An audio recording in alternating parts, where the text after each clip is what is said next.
It's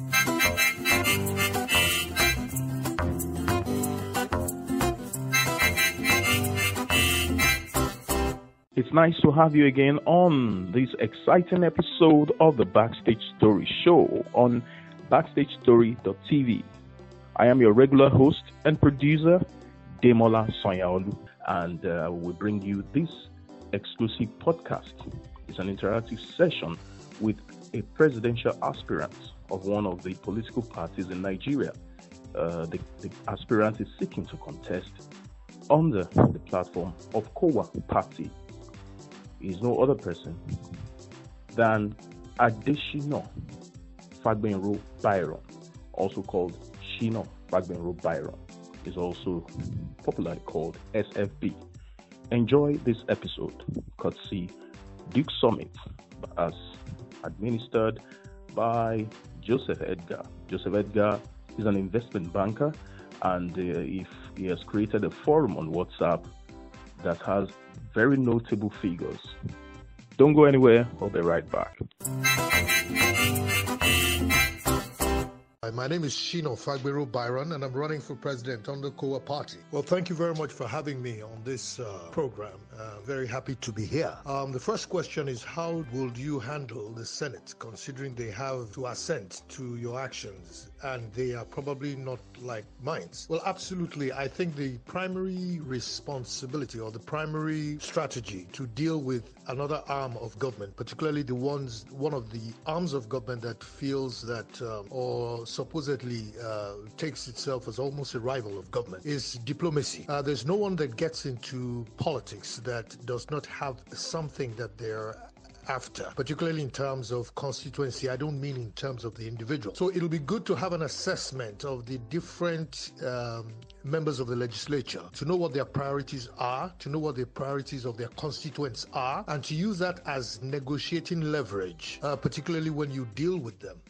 And I believe that being friendly, being open, being communicative in the first place would help. I believe that relationships fall flat or decay over time. It's not sudden. You can either cultivate a relationship or you can create roadblocks as regarding that relationship. So I believe that there are several trade-offs in politics. As far as I'm concerned, nobody can have 100% in terms of what they want or what they don't want. So with regard to the Senate or the House of Representatives, is to understand the nature, the differences, the interests, and the agenda of the persons in the Senate and diplomatically negotiate your way through. Additional Ayodele Fagbenro Byron. The first, he is a teacher, he is a lawyer, he is a civil rights activist. He was the company's secretary and legal advisor of the first marginal field oil company in Nigeria, NDPR. He was responsible for the first 22 million euro grant to the EFCC by the European Commission in 2004 and served as consultant to the EFCC between 2003 and 2005. He is also a member of the World Bank consulting team that conducted Lagos State Country Procurement and Financial Assessment Review in year 2000. Which helped Lagos to develop its very successful 10-point agenda. He was also the governance advisor of DFID, Department for International Development, between 2006 and 2010.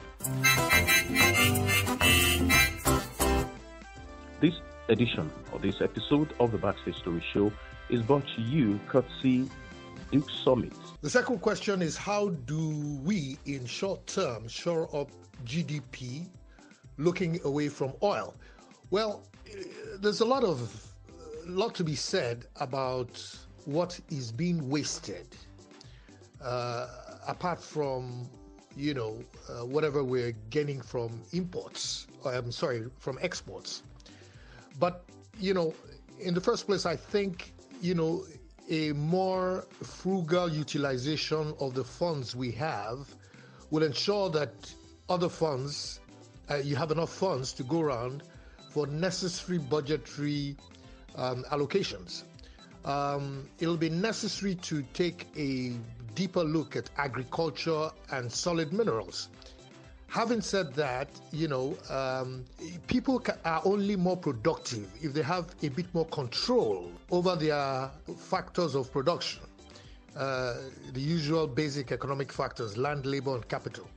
And I believe when you decentralize control of some of these factors of production, you're bound to get, more productivity, be it in agriculture, be it in solid minerals.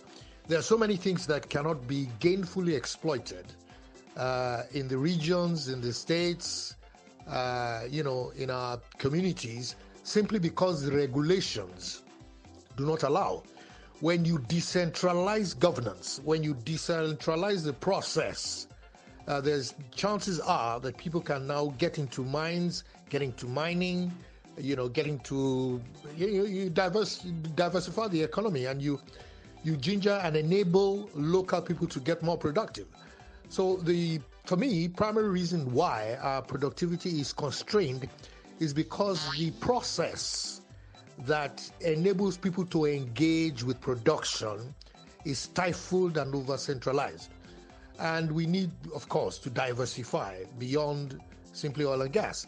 So I know it's been said several times, there's a lot of things going for solid minerals, but some of our laws don't make it possible for individuals, for states to actually exploit the resources they have. So I'll leave that as that. Question number 3 says, what are your thoughts on grazing?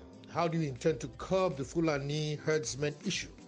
Can you give us timelines? Absolutely. I mean, I'm a lawyer, and I believe that there are simple laws of trespass to land. There are also issues regarding proprietary interests of private practice and private businesses.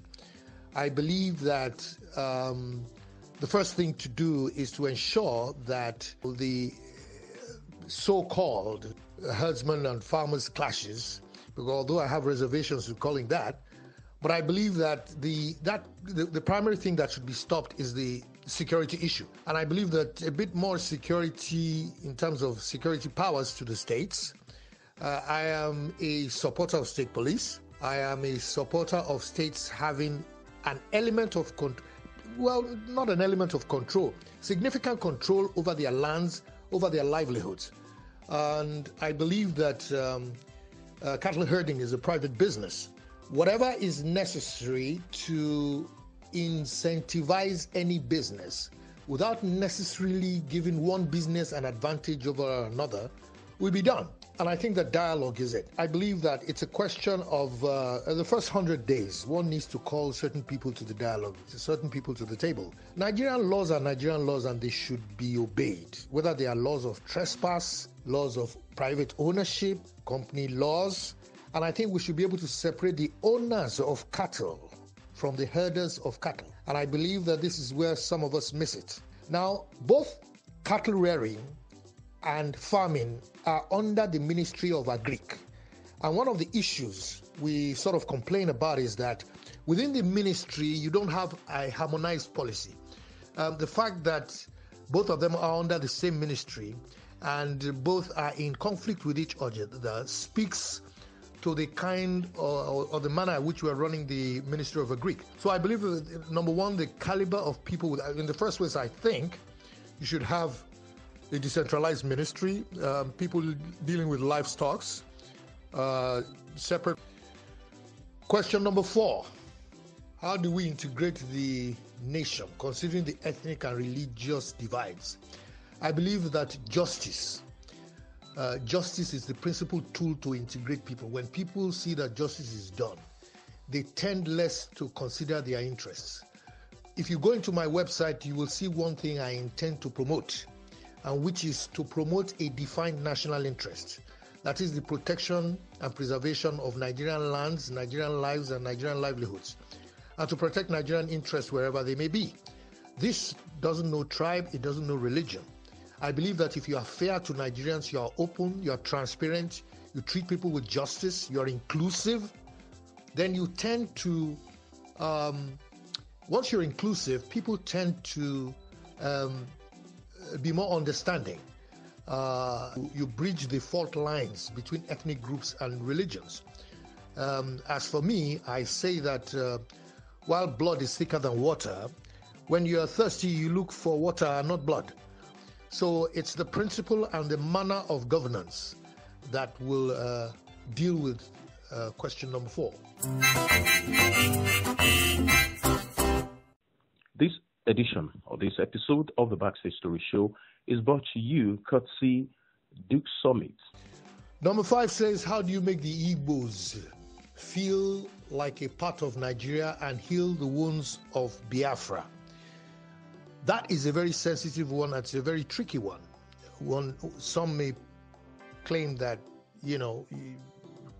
give additional states. I'm not sure about the economics of that. But I go back to what I say, justice, fairness, openness. There is a major issue in the Southeast right now, and it's probably one issue that a number of governments have paid lip service to, and that is the issue of soil erosion. I intend to make as a matter of priority the battling of soil erosion in the Southeast because it is very necessary to ensure you secure lands and ensure that people's livelihoods are secure. If you go into the Southeast now, especially around between traveling from Enugu to Anambra, from Enugu to Oka, you will find a lot of evidence of this erosion. And this has had to do with both ecological issues. But I think the federal government owes that region a responsibility to deal with them. So, in short, what I'm trying to say is that there must be as much attention, right, into the real problems that threaten lives in that region. Another thing that I would probably seek to prioritize is to some of the old losses, particularly ex-servicemen who had lost some of their livelihoods. It is also necessary to make a list of those people that died during the Civil War. It's enough to start throwing around numbers, but numbers without names wouldn't help. Otherwise, there is no other way you can be fair to people by being just and truthful and inclusive. Incidentally, my wife is half Igbos from Umuleri, and I do feel, a part of this on a very proximate basis.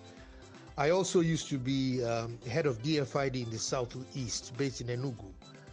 And it's not until you get in situ that you can really address some of these issues. I think it's a matter of attitude, and it's a matter of embracing, everyone. Would I publicly declare my assets? Absolutely yes. Absolutely yes. I have nothing to hide. Absolutely yes. I don't have a problem with that. This edition or this episode of the Backstage Story Show is brought to you courtesy Duke Summit. Question 8 says, what's your short, medium, and long-term proposal for 24/7 electricity and ultimately industries?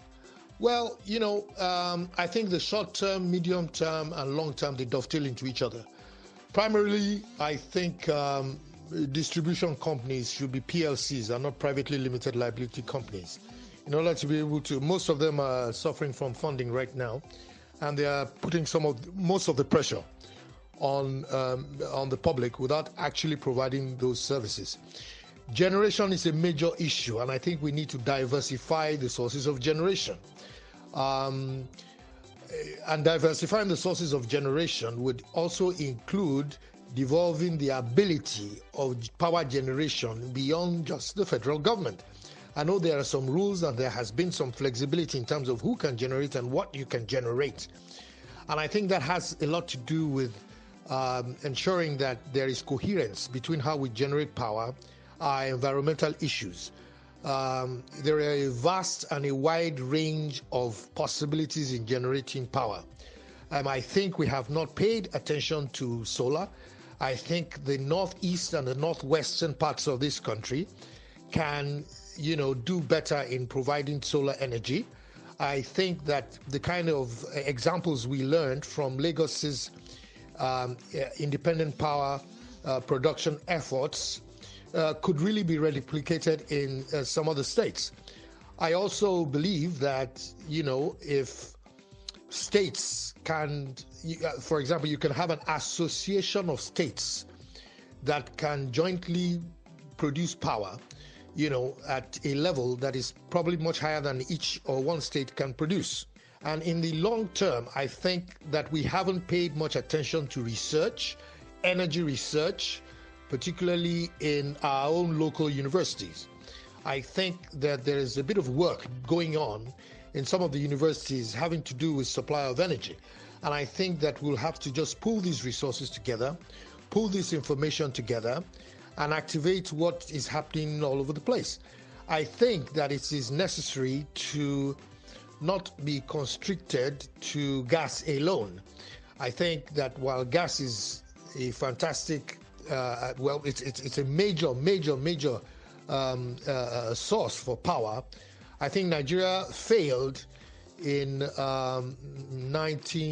2003 when we failed to implement the gas to power project, which was a World Bank project that we had set up, but because of politics, we neglected to provide it.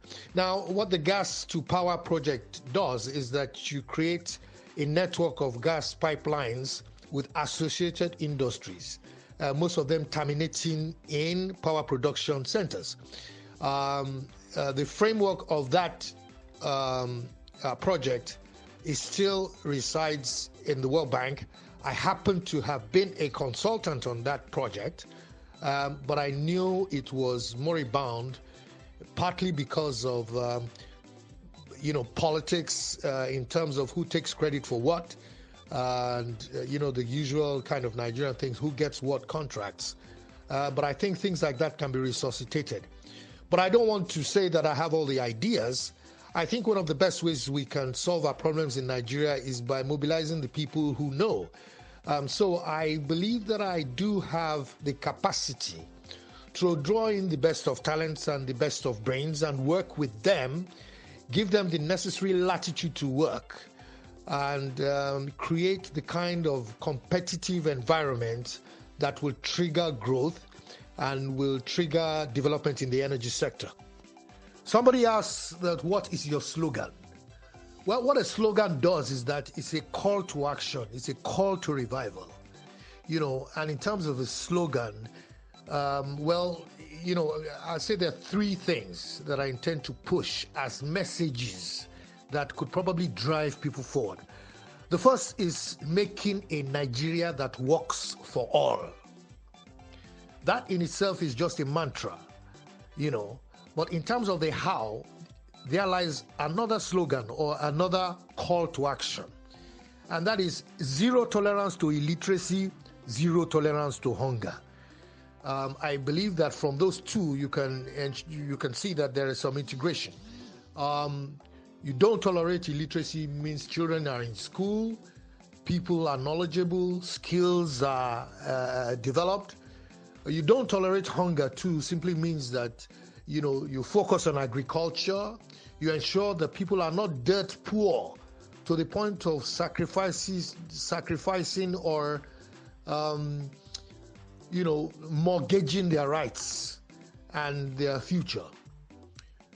The third mantra, which I had earlier on, alluded to or mentioned, was the fact that I intend to define a national interest. Nigeria has not been run by a defined national interest. The way we define our national interest has usually been the interest of the president in power. But a national interest is something that the whole nation will throw its resources and its efforts to achieve it.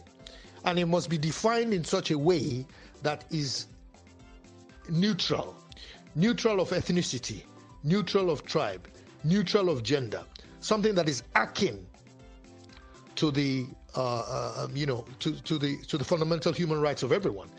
And the way I define Nigeria's national interest is to preserve and protect Nigerian lands, Nigerian lives, and Nigerian livelihoods, and to protect her interests and the interests of her citizens wherever they may be.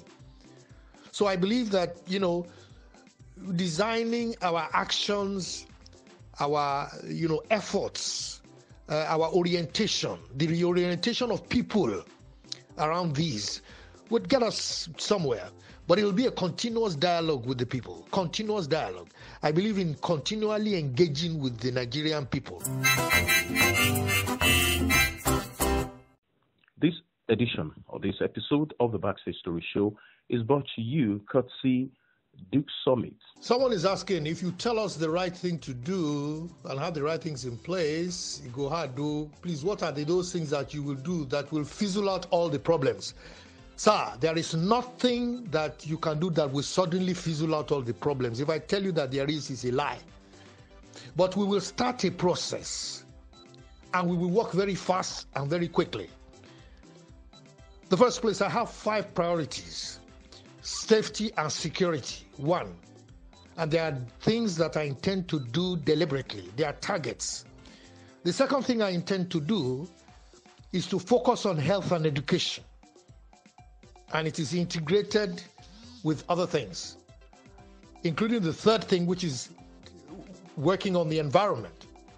The fourth list on my priority is ICT and innovation, because we don't need to reinvent the wheel in several spheres, and we can catalyze and catapult the development through innovation. And the fourth is infrastructure and the economy. Now, all these 5 suggest that there will be large-scale employments, because we intend to use as much local resourcing as possible. I don't intend to be a president that travels out of the country so much, because I believe that the more a president stays there are so many places to travel to within Nigeria. And I believe that the Nigerian economy can only be accelerated or boosted when money consistently circulates within the economy. So within the mantra, the messaging, that is what motivates people to actually, the calls to action and the definite actions are situated in my website. That is the 5 priorities I listed. I think it will trigger off a series of actions, which will include the economy, which will include politics, which will include dialogue, and which will include social inclusion. And I believe that will start making things to happen. I wish I could see faces and look at eyes while I'm speaking, because I would actually get more of the questions. But let me just say that there is no silver bullet. There's absolutely no silver bullet, except getting down, getting one's hands dirty, having a plan, managing it, monitoring it. There is a reason why governments don't work, and it's because they fail in 4 areas. The primary area is governance. Governance happens to do with how decisions are made, why they are made, how quickly they are made. And the second issue is the issue of coordination. The fact that society runs well. Yes, government is in charge, the president is in charge, but it's a collective. Somebody's mentioned this National Assembly. There is civil society, there is private sector. So the second imperative has to do with coordination. How do you coordinate around your targets? How do you coordinate around your programs? How do you coordinate stakeholders? How do you ensure that everyone has a part, has a role that is mutually reinforcing of each other, to play and to trigger such action? Fourth issue is communication. When a government consistently communicates with people, and by communication I don't mean telling the people what you are doing. It also means listening to the people to hear their feedback. So by communicating your programs, because I don't believe in doing development for the people, you do it with the people. And the third issue is monitoring and evaluation. You have to, they say what you don't measure, you can't manage. So from time to time, periodically, annually for starters, we measure where we are And there are templates to measure directives of government. The Sustainable Development Goals, for example, has targets, and we can align some of our programs. As a matter of fact, there's no program that you can't align with the Sustainable Development Goals, which have targets, which has indicators. We have the National Planning Commission, which collects indicators. They can collect specific indicators in terms of the performance of government, collect indicators of employment on a year-on-year basis, and read them, manage them, see exactly what kind of feedback, and take actions. Wherever we are failing or wherever we are derailing, we correct ourselves, and you go on. This edition or this episode of the Backstage Story Show is brought to you courtesy Duke Summit. I've had questions that have to do with integrating the people, building communal wealth, bridging the gaps between the rich and the poor, and inequalities, reducing inequalities. I believe that in some of the comments of the previous responses I've had, they speak to this. But the issue of integrating Nigerians is significant. We have some basis of integration. But you see, Nigeria is a diversity, and we have failed to manage our diversity. I believe that, shying away from diversity does not help us unite. I believe that recognizing that diversity and recognizing the differences and what each brings to the table. Not every footballer uses his left hand, and not every footballer is going to be a striker. Not every footballer is going to be a goalkeeper. Not every footballer is going to be a defender. The whole idea is to recognize what different sections and different peoples of Nigeria bring to the table and recognize them and give them due credit for that. The current structure of Nigeria does not work and does not make that happen. There is an over-centralization of everything, right? Including things that shouldn't be centralized. There is an over-centralization of powers that as a result of the imbalance between the exclusive legislative list and the concurrent list. Mind you, it says that power corrupts, and absolute power corrupts absolutely. When we have the central government emboldened with so much, there is a tendency that it fails to recognize what happens and the talents and the resources and the creative opportunities there are in other remote parts of the country. Because everybody has to go to Abuja, there is a tendency, therefore, to want to deal with things in a manner that is over-aggregated,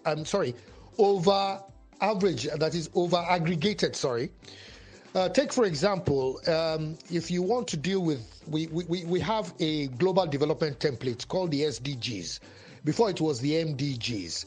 It measured inequalities, it measured growth, it measured education, it measured health. Right now, the Sustainable Development Goals deal with everything from health to education to gender to innovation to good jobs, economic growth. Now, if you want to measure the SDGs on a national scale, right, you could have the SDG measurements for Nigeria, but it wouldn't tell you what is happening in Sokoto. It wouldn't tell you where the shoe pinches Sokoto, and it would not tell you, that is the way we measure things, it won't tell you where the shoe pinches Anambra. So what you need to do is to disaggregate your measurements, because if you don't measure, you wouldn't know exactly, you wouldn't have the data to able to address the issue. Okay, you say inequalities, for example. What is the inequality rate in Sokoto as against the inequality rate in Ebonyi?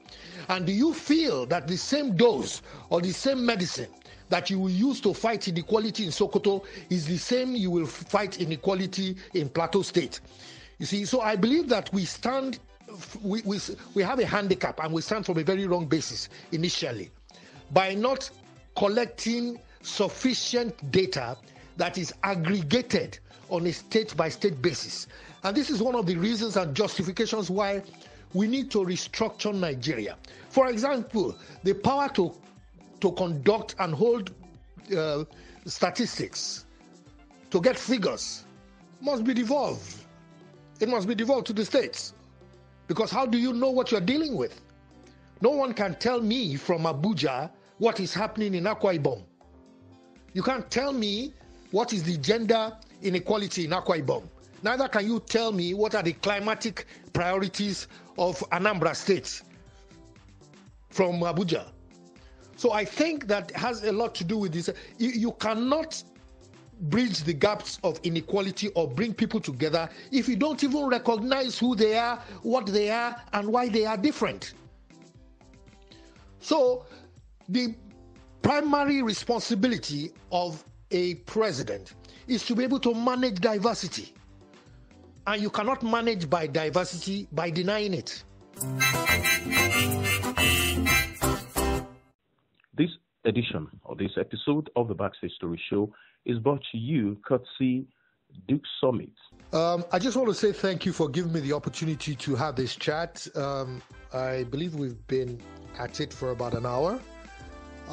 I feel really humbled and very happy to have gone through this exercise.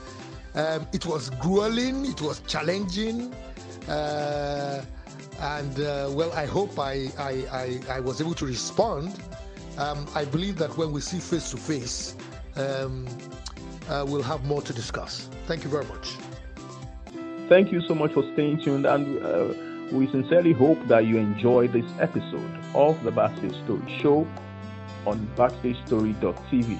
We hope to have you again, the same channel, on the next episode of the Backstage Story Show. And until I meet you again, remember, Rome was not built in a day. Be bold enough to take a step at a time, and you will get to your destination. I am Demola Sanyolu saying, do well, keep well, and stay atop your game. Bye for now.